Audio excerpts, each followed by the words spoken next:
You are a human. Let's talk about what happens inside your body. Nutrition is the process by which an organism obtains its food and uses it to obtain energy for different activities. There are two types, autotrophic nutrition and heterotrophic nutrition. Autotrophic nutrition is the process in which autotrophs, aka plants, take in substances from outside and convert them into stored forms of energy. How do they do it? Well, photosynthesis. They take sunlight, air, and water from outside to do photosynthesis inside and make food for themselves. There are three steps in photosynthesis: absorption of light energy by chlorophyll, conversion of light energy into chemical energy, and splitting water molecules into hydrogen and oxygen, and reduction of CO2 to carbohydrates. An important part of the plant is stomata. It's found in the leaves. They are mainly used for gaseous exchange and other water-related activities. Alright, now it's time for heterotrophic nutrition. They are the organisms that cannot create their own food and are dependent on autotrophs for nutrition. There are three types of heterotrophic nutrition: holozoic, saprophytic, and parasitic. Holozoic nutrition is simple. It's about you, human. Complex foods are taken in and broken down into simple and soluble molecules. Saprophytic nutrition is when an organism feeds upon the dead and decaying matter. They break down matter outside the body and then absorb it. Parasitic nutrition is when an organism obtains their nutrition from another host, so they live on someone else. So if you take a second and look at your arm, you're probably looking at thousands of microorganisms that are feeding on you.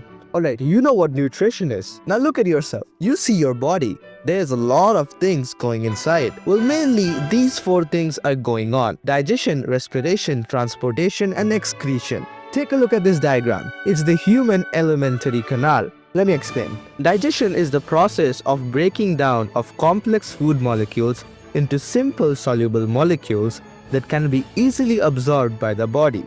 Remember this diagram? Digestion takes place here. So to understand it better, think of it as a map. You are the traveler, the food. Firstly, you get picked up and now you're inside the mouth. Digestion starts in the mouth. Chewing and grinding happens.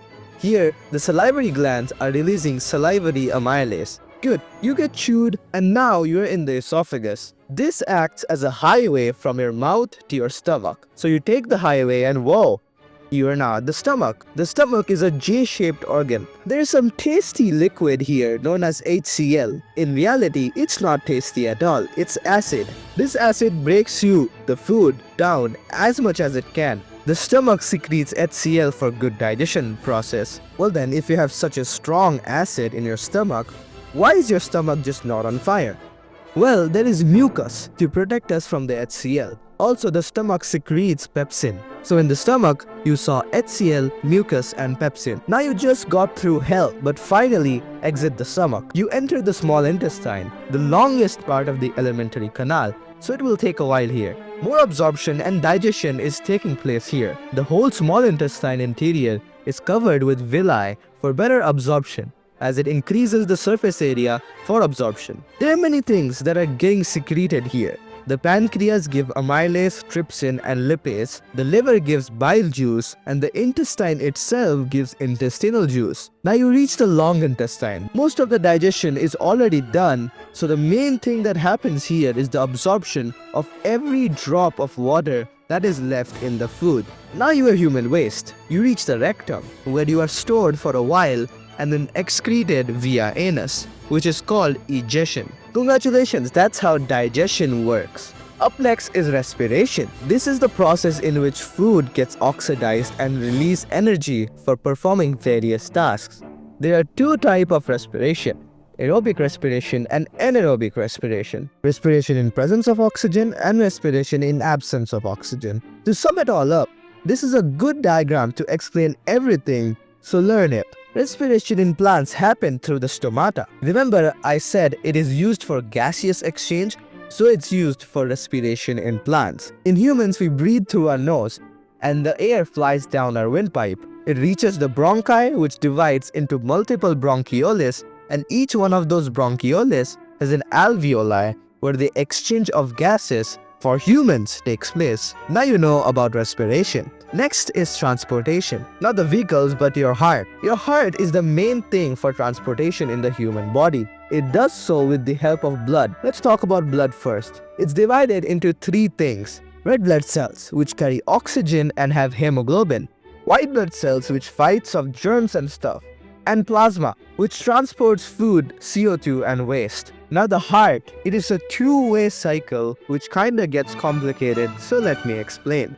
You breathe and intake oxygen. Now your blood took oxygen from the lungs. It took the oxygenated blood to the left atrium, this part of the heart. The blood flowed down from the left atrium to the left ventricle. And now your heart beats. And all the oxygenated blood that was here gets shot out of the heart via aorta, and that blood goes to every part of your body, giving oxygen to every part of your body. Now your body has oxygen, but now that blood is coming back to the heart with carbon dioxide. How? Well, when the blood was shot out, it had oxygen with it, and when it started giving oxygen to the parts of the body trades the oxygen with its waste, aka CO2. Now the blood gives oxygen and takes CO2 from all over the body and comes back to the heart via the two vena cava. Now the deoxygenated blood enters the right atrium, which flows down to the right ventricle. Now the heart beats again, and all that blood is sent back to the lungs for the exchange of gases.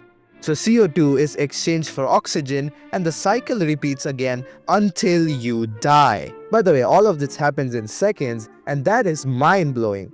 Good, humans are very complex creatures, and now there is transportation in plants. Plants use xylem to transport water and phloem to transport food. Xylem comes from the roots and spreads water from the roots to the rest of the plant.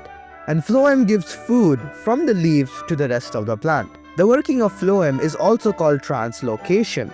Congrats on surviving another disaster. Now it's time for excretion. The process by which the human body or any body removes liquid waste is called excretion.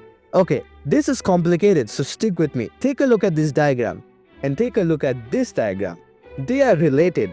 In simple terms, the waste liquid comes down here and enters the kidney. Kidney then filters the waste, and anything that is useful gets sent back to the body, and the actual waste after filtering is your urine, which is excreted out of your body. Now what magic is there inside the kidney? Well, the magic is called nephrons. These things are very small and millions in number inside the kidney. They're also one of the most important things keeping you alive, because if there is no excretion, you might get excreted. I found this picture which best explains how nephrons work. This is the nephron and this is the process. Take a screenshot because this explains the whole working of nephrons. Now about plants. They excrete too, but how? They release some gaseous waste when they don't need them anymore. Transpiration is the process by which they lose their liquid waste, and their dead tissues and dead cells are their solid waste. Now after all that, you know what is going on inside the human and the plant's body. Thank you.